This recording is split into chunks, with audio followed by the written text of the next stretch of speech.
Imagine every nuclear weapon on Earth detonating at the exact same second.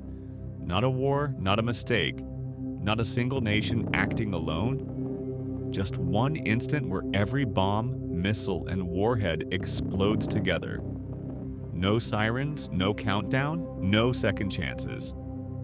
In that moment, humanity doesn't fight an enemy, it fights itself. Would this erase life instantly? Or would it trap the planet in something far more horrifying than extinction? Right now, humanity has built over 12,000 nuclear warheads, stored across missile silos, submarines, aircraft, and hidden facilities around the world.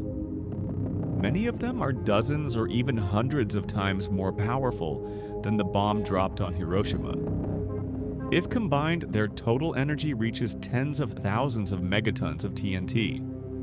Yet even this unimaginable force cannot physically destroy Earth.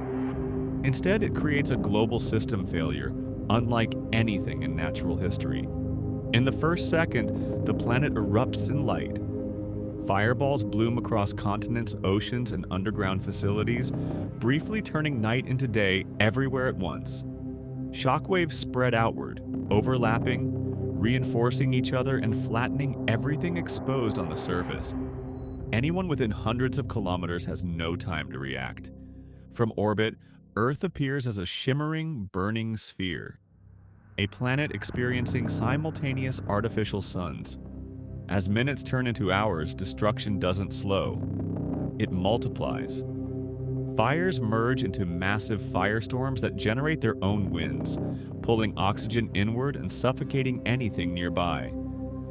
Entire metropolitan regions burn as single systems rather than individual cities.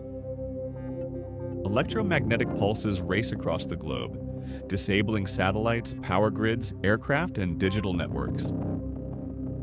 In a single afternoon, global civilization collapses completely, even in places far from explosions.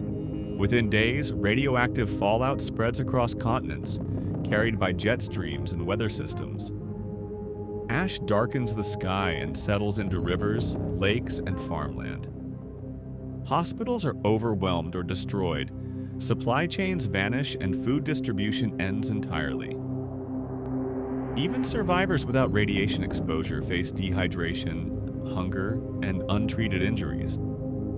At this point, survival depends less on protection and more on whether isolation happens soon enough. As smoke and soot rise into the stratosphere, they block sunlight on a global scale.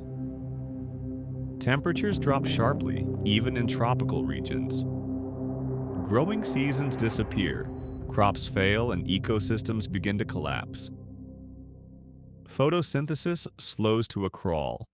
Oceans cool, winds shift, and weather patterns break down. The planet enters a deep, artificial winter, not caused by nature, but by one moment of human decision. Some humans do survive the initial destruction. Those in deep bunkers, remote islands, submarines, or isolated southern regions. But survival is fragile. Without agriculture, trade, medicine, and energy systems, even protected groups face starvation and disease. Technology becomes useless without infrastructure. The greatest threat is no longer radiation or cold. It is the loss of cooperation that once allowed billions to exist together. Over years and decades, radiation levels slowly decline and skies begin to clear. Forests grow through ruined cities. Animals return to abandoned regions, and ecosystems adapt to the quieter world. Earth begins to heal, not because humanity fixed it, but because humanity is no longer dominating it. What remains are scattered human remnants living in a planet-sized monument to a lost civilization. Nuclear weapons do not shatter the planet or tear apart its orbit. They erase time. Thousands of years of culture, science, and progress vanish in hours. Earth survives, life survives, but intelligence, the kind capable of building a global civilization, may not. The real destruction is not physical, but historical. If humanity already understands every step of this outcome, if it has modeled it, simulated it, and feared it for decades, why do we still keep every weapon armed, connected, and waiting? Are nuclear weapons meant to protect civilization, or to test whether we deserve one at all?